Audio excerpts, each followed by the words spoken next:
উসমান রাদিয়াল্লাহু আনহু ধনী ছিলেন কিনা। তো নবীর কাছে গিয়ে বলছেন যে আমার ধন সম্পদ খুব বেশি বাড়ছে, ইয়া রাসূলুল্লাহ আপনি সম্পদ একটু কমানোর দোয়া করেন তো আমার জন্য। চিন্তা করা যায় মানুষ এমন দোয়া কেউ করবে এই যুগে? আচ্ছা, নবী সাল্লাল্লাহু আলাইহি ওয়াসাল্লাম বললেন তুমি উটের পিঠে গাধার পিঠে খাওয়া দাওয়া করো, ঠিক আছে, খাওয়া দাওয়া করো। তো তিনি খাওয়া দাওয়া করেন। এখন কয়দিন বলতে কতদিন আল্লাহ ভালো জানেন, তিনি এসে বলছেন ইয়া রাসূলুল্লাহ আমার তো সম্পদ আরও আগের চেয়ে বাড়তেছে দেখি। আপনি কি দোয়া করলেন? সম্পদ আরও বাড়া শুরু করেছে এখন। তখন তিনি বলছেন যে তুমি যখন খাও তখন তোমার হাত থেকে যদি খাবার পড়ে যায় তুমি কি করো?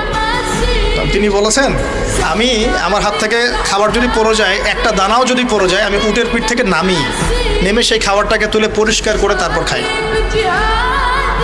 উসমান রাদিয়াল্লাহু আনহু এত ধনী মানুষ, তিনি প্রতিবেলায় 100 মানুষকে খাওয়াতে পারেন, কোনো সমস্যা নেই।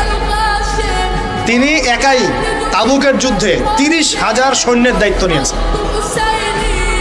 30,000 সৈন্য 3 মাস যাবে, যাত্রা বিরতি করবে, খাবে দাবে, তাদের ঘোড়া অস্ত্রশস্ত্র সব দায়িত্ব একজন ব্যক্তি বহন করেছেন, ওসমান রাদিয়াল্লাহু আনহু। কত বড় ধনী আপনি চিন্তা করেন।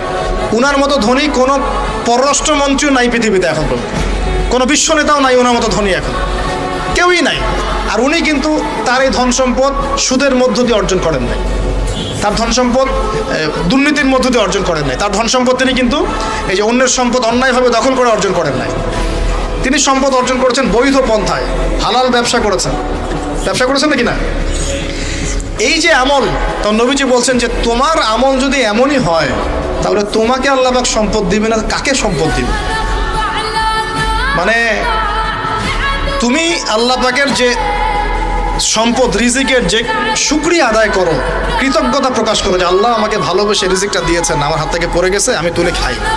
এই যে আল্লাহ পাকের নেয়ামতের প্রতি তোমার যে শ্রদ্ধা, সম্মান, এর শুকরিয়া স্বরূপে আল্লাহ পাক তোমাকে এরকম সচ্ছল বানায় দিচ্ছেন, আর তো কিছু করার নাই। তো উসমান রাদিয়াল্লাহু আনহুর মতো ধনী হতে কোনো সমস্যা আছে? তিনি কৃপণ ছিলেন না, তিনি আল্লাহ পাকের নেয়ামতের শুকরগুজার ছিলেন। ভুল ব্যাখ্যা নেবেন না, তিনি আল্লাহ পাকের নেয়ামতের শুকরগুজার ছিলেন। আমরা আল্লাহ পাকের নেয়ামতের শুকরিয়া আদায় করবো ইনশাআল্লাহ, এবং যা রিজিক আল্লাহ আমাদেরকে দিয়েছেন এতে সন্তুষ্ট